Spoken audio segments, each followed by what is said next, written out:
Hello and welcome to Thrive Together's podcast series. In this series, we are aiming to bust some myths around GenAI. GenAI is something that is on top of everybody's minds, and what is on top of everybody's minds gathers some myths around them. So what we're doing is picking up domains, picking up trends, and trying to uncover the mysteries around GenAI. Today's topic is about developers and the fact that there's a lot of smoke in the developer industry, that the fact that GenAI is going to take away developers' jobs. Now, is that true? Is that not? We are going to answer all of that, and I have Sanjoy with me. Sanjoy is, has been part of the developer community, and he's been part of a lot of tech. He is our partner in Thrive Together, and he will be busting these myths for us. Sanjoy, is it true? Well, you said smoke, right? So there has to be some sort of fire, isn't it, to get the smoke out? I think it's true to a certain extent, and GenAI is not going to kill developing jobs or developer jobs.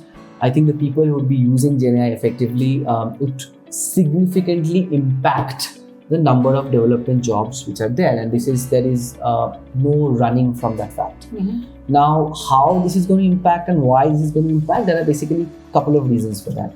Yes, GenAI is able to write good quality code, and that is a major impact on people who are kind of what we call as entry-level coders, right? Okay. Or people who does a lot of coding which can be replicated and all.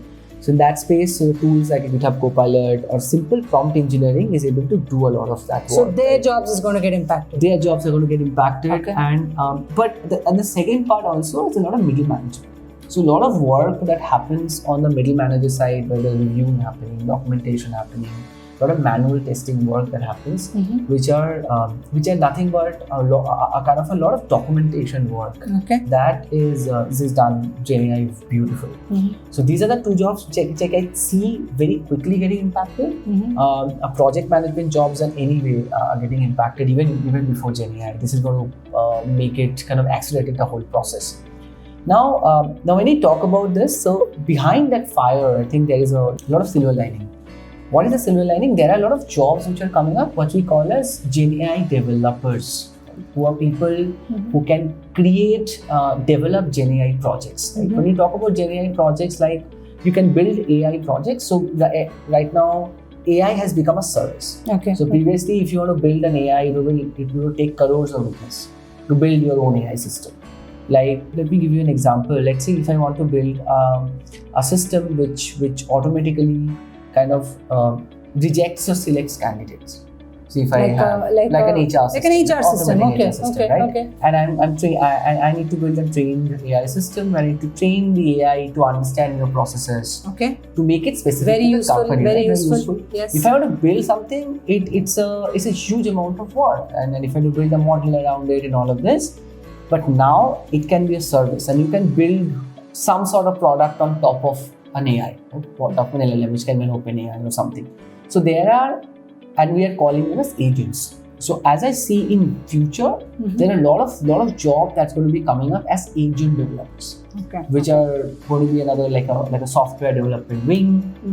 People will be building agents on top of these AIs. So let me see if I've understood it correctly. So those developers who know how to build a solution quickly with the help of GenAI and save effort, cost, money to the company are going to be in demand. Yes, and not only quickly, and also leverage the power of GenAI, right? So I use the word AI as a service, right? So use AI as a service and build your products around it. So it's a GenAI product, right?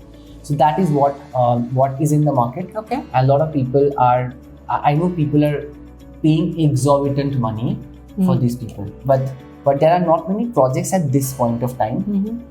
And the reason, you understand, right? Everything takes a lot of time to change. Service companies have people sitting there who have 20 years, 25 years experience. So that may be a challenge. Okay. So this myth is now busted.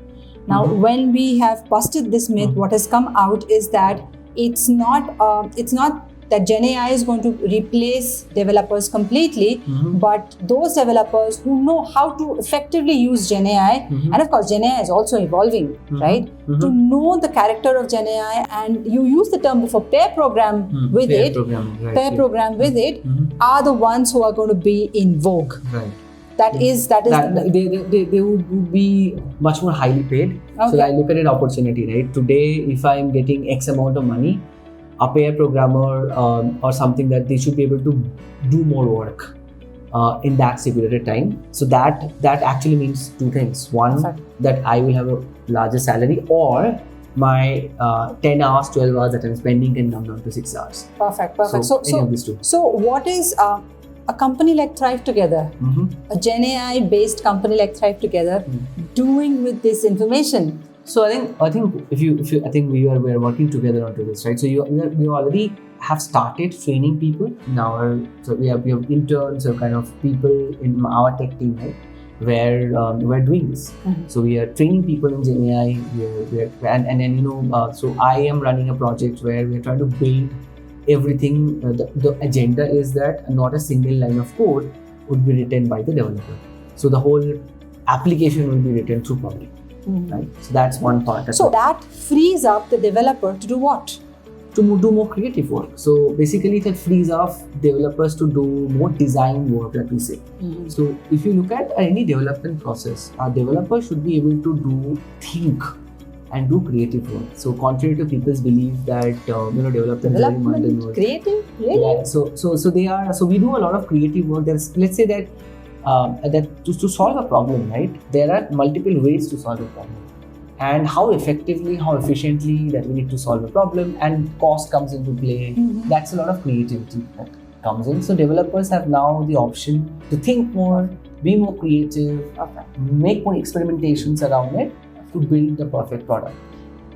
Any word of advice for our, of course, the most obvious word of advice is out there, but is there any kind of training, any kind of looking into some specific GenAI tools that developers should do for our? So I think this is very obvious. So GitHub Copilot has become very popular. I think Canvas has come up, and I think this is going to evolve. And again, as I say to everyone when I meet, it's very important to develop the GenAI mindset. So the mindset is what we need to develop, and every time we look at a problem, that is true for development space, that is true for your space of video editors and post creators, that the first thing is that can I solve it through GenAI intelligently? So, and then think about that what manual intervention that would have. Right? So I have a trick which I use that. So I constantly keep experimenting with a lot of different tools and workflows, GenAI, right? And I keep writing them in little pieces of paper on my desk. Okay. So if I get a problem, I quickly go through them and I said, hey, do any of them really solve this problem? No. Then I might need to learn more, because it's impossible that anything is not done with the help of GenAI mindset.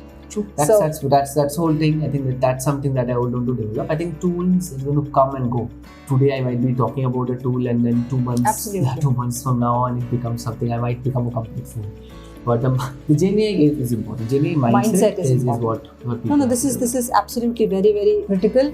And I know that all of you out there, especially the developer community, would have breathed a sigh of relief that it's not the end of road. Absolutely, it is actually beginning of a golden road that has to be taken. With this, we'll wrap up the first episode of the Thrive Together podcast series. See you on the other side. Thank you. Thank you.